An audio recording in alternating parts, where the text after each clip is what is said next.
नमस्कार, स्वागत है आपका। मैं हूं आपके साथ रोहित पुनेठा। धर्म परिवर्तन केस में हर रोज नए खुलासे हो रहे हैं। एटीएस की जांच जैसे जैसे आगे बढ़ रही है, कई और नाम इसमें सामने आ रहे हैं जो इसी धर्म परिवर्तन के रैकेट से जुड़े हुए हैं।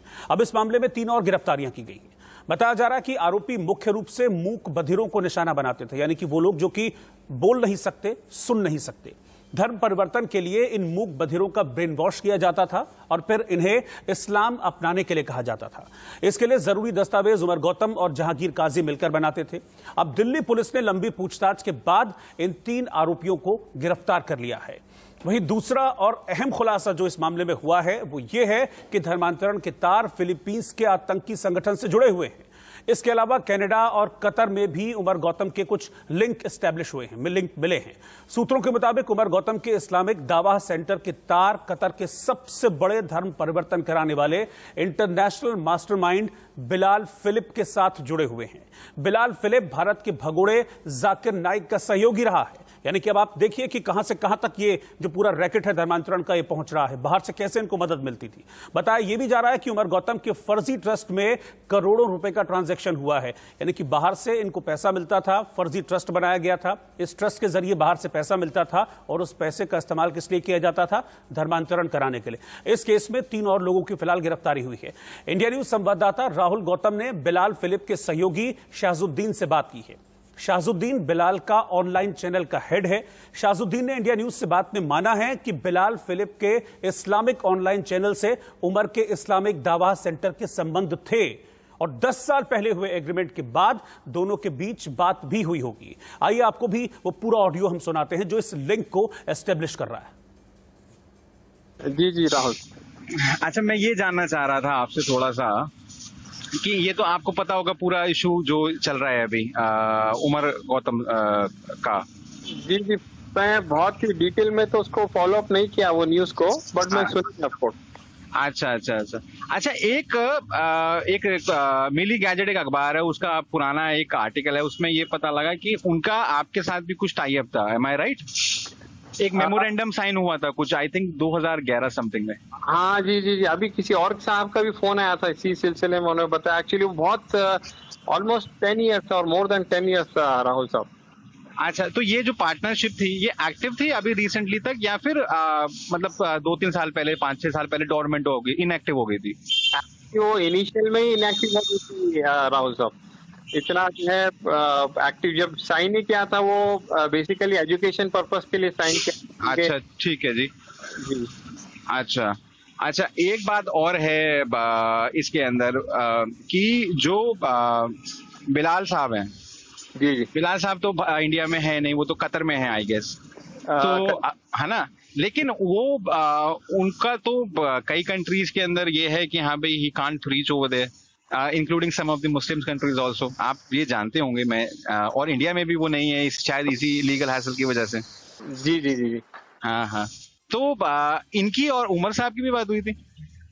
वो एक्चुअली पता नहीं, मैं उनके जो आईडीसी का जो बताया उन्होंने लोकल एक्टिविटीज में वो कहाँ गए। अच्छा मिले हुए एक्चुअली मेरे को इतना इन्फॉर्मेशन है भी नहीं।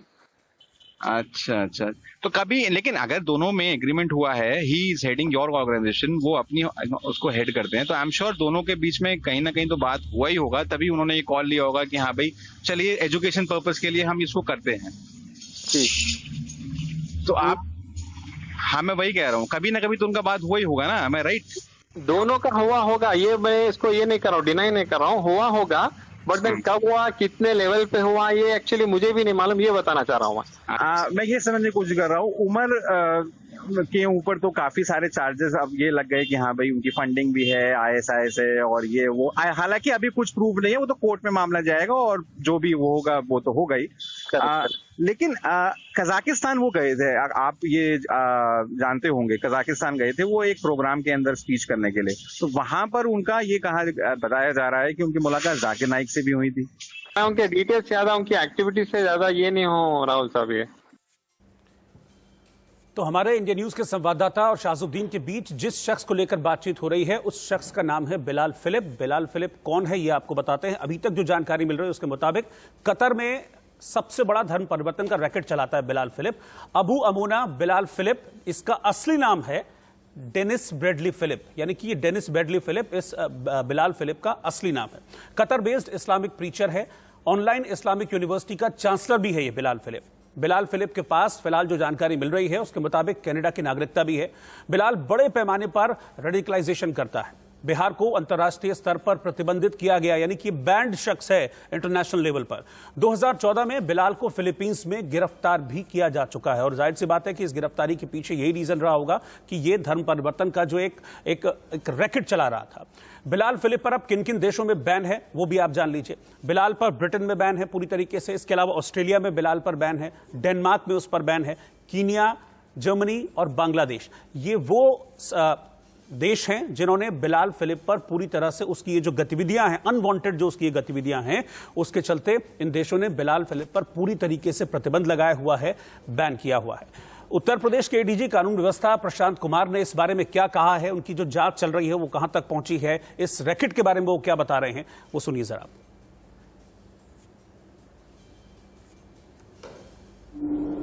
कि इस्लामिक दावा सेंटर में हुए धर्मांतरित हुए उत्तर प्रदेश के व्यक्तियों का भी सत्यापन कराया जा रहा है। इस हेतु प्रदेश के 32 जनपदों, जिसमें प्रयागराज, बिजनौर, बुलंदशहर, कानपुर, मेरठ, मथुरा आदि शामिल है, के पुलिस अधीक्षकों को पत्र भेजकर अग्रिम कार्रवाई की जा रही है और जो तथ्य प्राप्त होंगे उसमें आगे की पूछताछ पुलिस कस्टडी रिमांड के दौरान की जाएगी। 27 जनपदों के पुलिस अधीक्षकों को चिट्ठी लिखी गई है और कुछ जगहों पे एटीएस के द्वारा स्वयं सत्यापन कराया जा रहा है। ये भी तथ्य प्रकाश में आया है कि अभियुक्त उमर गौतम के द्वारा अपने तथा अपने परिवार के व्यक्तिगत बैंक खातों का प्रयोग विदेशों से धन लेने के लिए किया गया है, जो कि फॉरेन करेंसी रेगुलेशन एक्ट 2010 के प्रावधानों का स्पष्ट उल्लंघन है।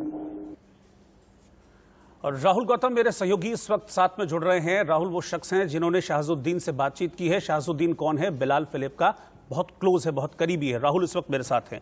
राहुल, आप जब बात कर रहे थे शाहजुद्दीन से तो उस बातचीत में शाहजुद्दीन ने माना है कि हाँ वो अनवांटेड गतिविधियों में लिप्त है पूरी तरीके से जो फिलिप है, और वो ये भी बता रहे हैं कि हाँ इंटरनेशनल मदद भी मिलती है जिसका इस्तेमाल वो धर्मांतरण के इस गंदे काम में किया करता है। क्या कुछ और बात हुई है आपकी?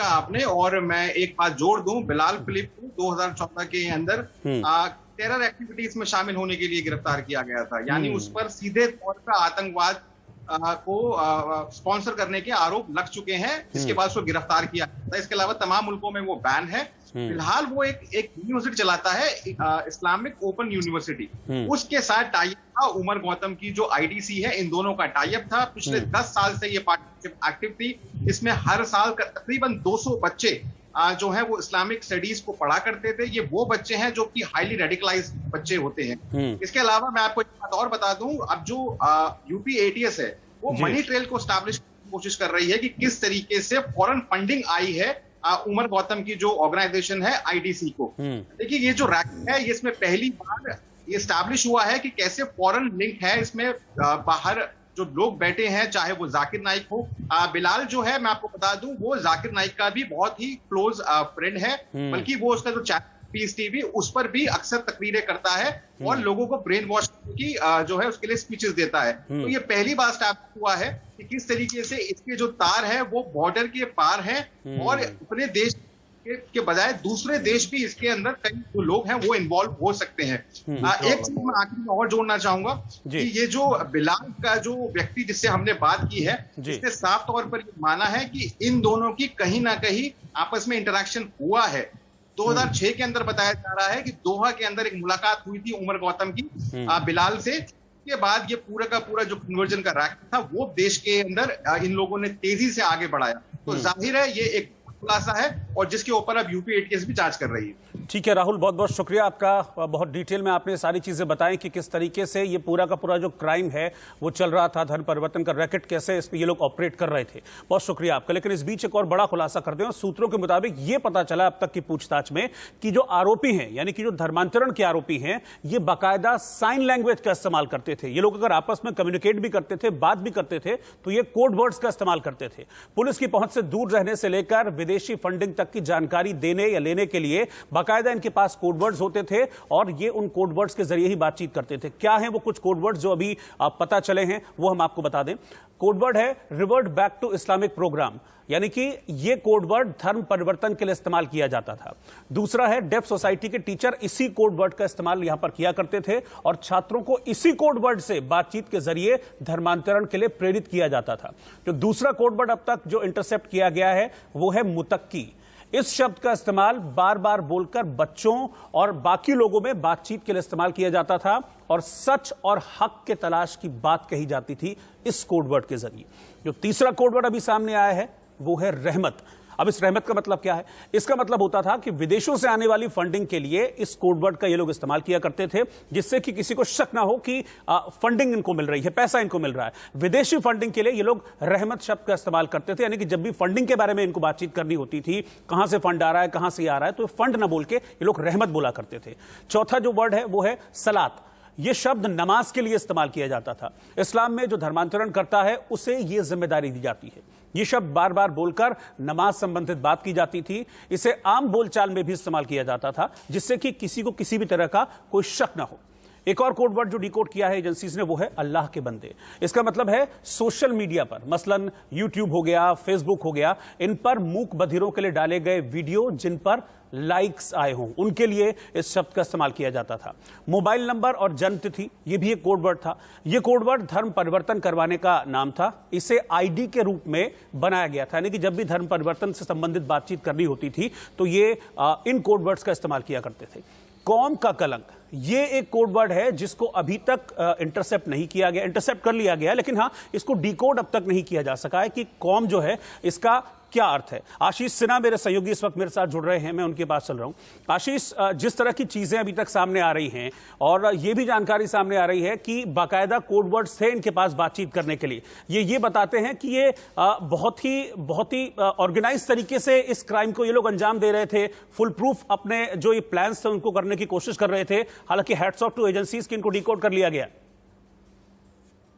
संगठित अपराध की ओर इशारा करता है, क्योंकि आम लोग इस तरह के कोड वर्ड्स का इस्तेमाल नहीं करते हैं जिस तरह के कोड वर्ड का इस्तेमाल इन लोगों ने किया। तक्की, रहमत, अल्लाह के बंदे, revert back to Islam programme, सलात, मोबाइल नंबर और जन्मतिथि और कौम का कलम।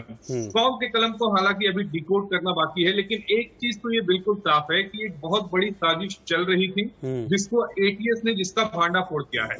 दूसरी सबसे अहम बात, अब वो उमर गौतम के जो बैंक के अकाउंट है उनको अब ईडी जांच करेगी। जो सूत्रों के हवाले से अभी मुझे जानकारी मिली है कि बहुत जल्द जितने भी इसके ट्रांजैक्शन हुए हैं, उमर से पैसा इस अकाउंट में आया किया हो या फिर इसने कोई एक डमी अकाउंट खोला हो, तो इन सारे अकाउंट्स की जांच आने वाले दिनों में ईडी करेगी। तब ये देखना ये भी होगा कि आखिर ये जो पैसे डिसबर्स होते थे, हमें अभी तक ये पता चला है कि फॉरेन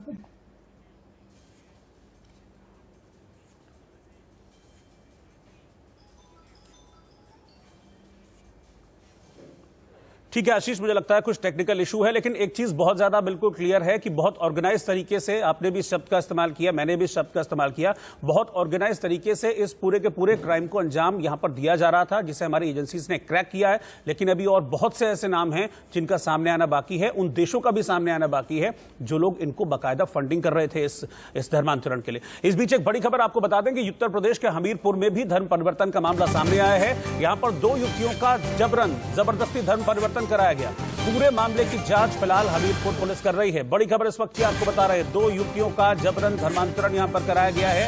अब पुलिस जुटी हुई है, हमीरपुर पुलिस इस मामले में जांच करने के लिए। आशीष एक बार फिर से हमारे साथ जुड़ते हैं। आशीष, अब जैसे जैसे ये पूरा जो मामला है, ये जांच इसमें आगे बढ़ रही है, वैसे वैसे बहुत सारी चीजें सामने आ रही हैं, बहुत सारे लोग सामने आ रहे हैं जिनको जबरदस्ती या फिर जिनका ब्रेन वॉश करके जिनको जबरदस्ती धकेला गया एक धर्म विशेष की तरफ। अब मुझे लगता है कि जांच आगे बढ़ेगी तो और बहुत सारी ऐसी इस तरह की चीजें सामने आएंगी। और दूसरा एक चीज मैं ये भी जानना चाहूंगा कि क्या अभी तक ये पता चला है कि फंड्स का इंतजाम ये लोग कहां से करते थे? करोड़ों के फंड्स आ रहे हैं तो पता है, कहां से, किन किन देशों से आ रहे थे, अभी वहां तक पहुंचे हैं? देखिए, जो फंड आते थे ये गल्फ कंट्री से आते थे, दोहा से आते थे, कतर से आते थे। और गल्फ कंट्रीज की ये सारी जो रकम थी वो उमर गौतम के पास आती थी। उसका एक अकाउंट था, एक और उसने डमी अकाउंट खोल रखा था। सवाल रहा धर्मांतरण के जो मामले सामने आ रहे एक्सपोज होने का। मैं आपको एक उदाहरण दे दूं। एक आदित्य जो आदिल बन गया था लड़का, जो नोएडा के सोसाइटी में था, जो स्कूल था मुख बधिरों का, वो अब वापस हिंदू धर्म में कन्वर्ट हो गया है। आपको ध्यान में होगा ये वही लड़का है जो केरल में गया था और वहां पर इसने ट्रेनिंग ली थी। लेकिन जब ये वापस आया और एटीएस ने इसके साथ पूछताछ की और फिर इसे ये घर वालों को सौंपा गया, तो कल जो उसके माता पिता से मेरी बात हुई है उसमें उन्होंने यही कहा कि अब वापस हिंदू धर्म में आ गया। 1.5 साल से वो मंदिर नहीं जाता था, तो अब वो मंदिर जाने लगा। यानी जैसे जैसे इन लोगों से दूरी बढ़ती जा रही है, ऐसे लोगों को जो कन्वर्ट हुए हैं वो वापस अपने धर्म में जा रहे हैं। तो कुल मिलाकर कहें तो प्रलोभन का मामला, ब्रेन वॉश का मामला साफ नजर आ रहा है। बहुत बहुत शुक्रिया आशीष आपका इस पूरी जानकारी के लिए, बहुत शुक्रिया आपका।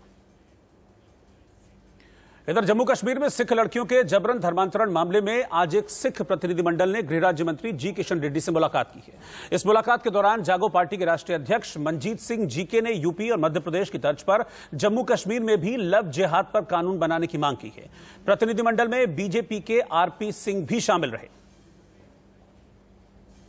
क्योंकि जम्मू कश्मीर से मामला सामने आया है और इसके बाद एक प्रतिनिधिमंडल ने गृह राज्य मंत्री जी किशन रेड्डी से मुलाकात की है।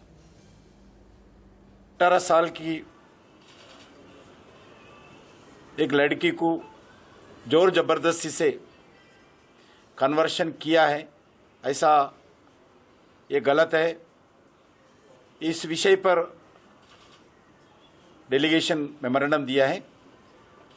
मैं इस विषय पे आदरणीय गृह मंत्री जी से चर्चा करके जो कार्रवाई होना है, भारत सरकार इस विषय पर विचार विमर्श करते हैं।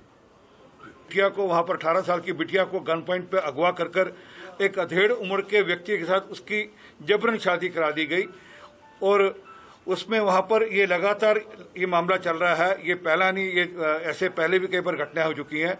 उसके बारे में चिंता अपनी व्यक्त करने के लिए हम श्रीमान मंत्री जी से मिले हैं और उनसे निवेदन किया है कि जत्थेदार अकाल तख्त साहब ने एक चिट्ठी लिखी है एलजी साहब को, जिसमें उन्होंने निवेदन किया है कि जिस प्रकार का यूपी और मध्य प्रदेश में लव जिहाद पे कानून है, उसी प्रकार का कुछ कानून कश्मीर में भी आना चाहिए। हमने निवेदन किया है कि वो जो चिट्ठी आई है उसको कंसिडर करते हुए, क्योंकि अभी सरकार नहीं है वहाँ पर, तो ऑर्डिनेंस आ सकता है क्या, और ऑर्डिनेंस के माध्यम से उस प्रकार का कानून आ सकता है जिसमें जो माइनॉरिटीज़ की बेटियाँ हैं, माइनॉरिटीज़ के जो बच्चे हैं, उनकी वहाँ पे चिंता हो सके। एक जॉइंट डेलीगेशन आज यहाँ पे मिला है जिसमें अलग अलग पार्टियों की रिप्रेजेंटेशन है और हमने जो कश्मीर के सिखों का इशू है वो हाईलाइट किया कि अगर उसमें कुछ देरी हो रही है तो ऑर्डिनेंस करके भी सरकार इसको वहाँ पे ये कानून ला सकती है। इसके अलावा जो और प्रॉब्लम्स हैं जम्मू कश्मीर के सिखों की, उनकी नौकरियों की, मिनॉरिटी स्टेटस की, पंजाबी सेकंड लैंग्वेज की, वहाँ पे यूनिवर्सिटीज़ में एडमिशन की रिजर्वेशन में, गवर्नमेंट जॉब्स में रिजर्वेशन में, ये सारी चीज़ें हमने मंत्री जी को अपने मेमोरेंडम में दी है। और यहां पर मैं आपको यह बता दूं कि जम्मू कश्मीर के श्रीनगर में बंदूक की नोक पर 2 सिख लड़कियों का अपहरण कर फिर उनका जबरन धर्मांतरण करा दिया गया था और इसके बाद उम्रदराज लोगों से उनका जबरन निकाह भी करा दिया गया। यह मामला सामने आने के बाद कश्मीर से लेकर दिल्ली तक प्रदर्शन हो रहे हैं। ऐसे 2 मामले अभी सामने आए हैं। इन मामलों के सामने आने के बाद लगातार विरोध किया जा रहा है और मांग की जा रही है कि जिस तरह का कानून धर्म परिवर्तन का कानून बना है उत्तर प्रदेश में, मध्य प्रदेश में, उसी तरह का एक कानून यहां के लिए भी लाया जाए ताकि इस तरह से जबरन धर्मांतरण पर रोक लगाई जा सके। जागो पार्टी के राष्ट्रीय अध्यक्ष मनजीत सिंह जीके का कहना है कि जिस तरह से कश्मीरी पंडितों को केंद्र सरकार ने सुविधाएं दी हैं, उनका विस्थापन कराया गया है, उसी तरह की सुविधाएं सिखों को भी दी जानी चाहिए। कश्मीर में सिखों पर अत्याचार हो रहा है, जबरदस्ती धर्मांतरण कराया जा रहा है, ये रुकना चाहिए। सबसे ज्यादा कश्मीर के लिए कुर्बानी सिखों ने दी है। आज जी किशन रेड्डी से उन्होंने मुलाकात की और इस मुलाकात में भी उन्होंने यही इल्तिजा गृह राज्य मंत्री से की है। प्रतिनिधिमंडल हमारे साथ में मौजूद है। जागो पार्टी के नेता मनजीत सिंह जी के हमारे साथ मौजूद है। जी के साहब, आज आप लोग केंद्रीय गृह राज्य मंत्री किशन रेड्डी जी के साथ मिले हैं। कई सारे लोग आपके साथ में यहाँ पर मौजूद है। क्या मुद्दे थे, किस मुद्दे पर आप लोग यहाँ पर आए? जो वहाँ पे जबरन धर्म परिवर्तन किया जा रहा है, जहाँ पे एथनिक क्लेंजिंग की जा रही है, 18 साल की बच्ची का 50 साल के बुजुर्ग के साथ जिसकी 2 शादी हुई है उसके साथ निकाह पड़ा जाता है, गन पॉइंट पे पड़ा जाता है। हमने कहा कि कानून बनाने में अभी बड़ी फॉर्मेलिटीज है, ऑर्डिनेंस करके ये एक्ट लागू कर दिया जाए जम्मू कश्मीर में। डिप्टी होम मिनिस्टर साहब ने, स्टेट होम मिनिस्टर साहब ने इसकी हमें आश्वासन दिया है कि वो गवर्नमेंट से बात करके इस पे जरूर एक्शन लिया जाएगा। और हमें उम्मीद है कि खाली यही नहीं, वहाँ पे सिखों के और भी मसले हैं, वो भी इस रिप्रेजेंटेशन में हम दिए हैं, हम आपको उसको देंगे। उसके अंदर वहाँ पे मिनॉरिटी स्टेटस है हमारा, उसके अंदर जो सिखों को बराबर का दर्जा विस्थापित कश्मीरी पंडितों के बराबर दिया जाना चाहिए, वो नहीं दिया जाता। बीजेपी के राष्ट्रीय प्रवक्ता आरपी सिंह के मुताबिक जिस तरह से मध्य प्रदेश जैसे कुछ राज्यों ने लव जिहाद के खिलाफ कानून बनाया है, उसी तरह से धर्मांतरण के खिलाफ भी सरकार कानून बनाए। कानून बनाने में देरी हो तो सरकार फिर ऑर्डिनेंस अध्यादेश लेकर आए। इसके लिए के राष्ट्रीय प्रवक्ता आरपी सिंह जी हमारे साथ में मौजूद है। आरपी सिंह जी, आज सिखों का एक प्रतिनिधिमंडल आपके नेतृत्व में आप लोगों के साथ में केंद्रीय गृह राज्य मंत्री किशन रेड्डी जी से मिला। क्या मुद्दे थे, किस विषय पे बात हुई? सीधी सीधी बात है, हम कश्मीर को लाहौर नहीं बनने देंगे।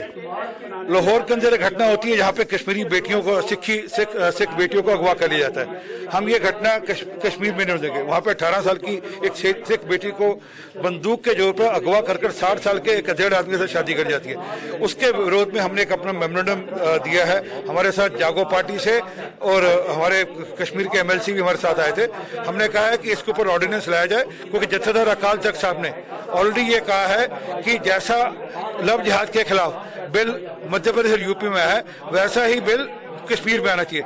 हम जत्थेदार अकाल तख्त साहब की बात को आगे बढ़ाते हुए निवेदन कर रहे हैं कि बिल आने में समय लगेगा, जब तक ऑर्डिनेंस लाना चाहिए।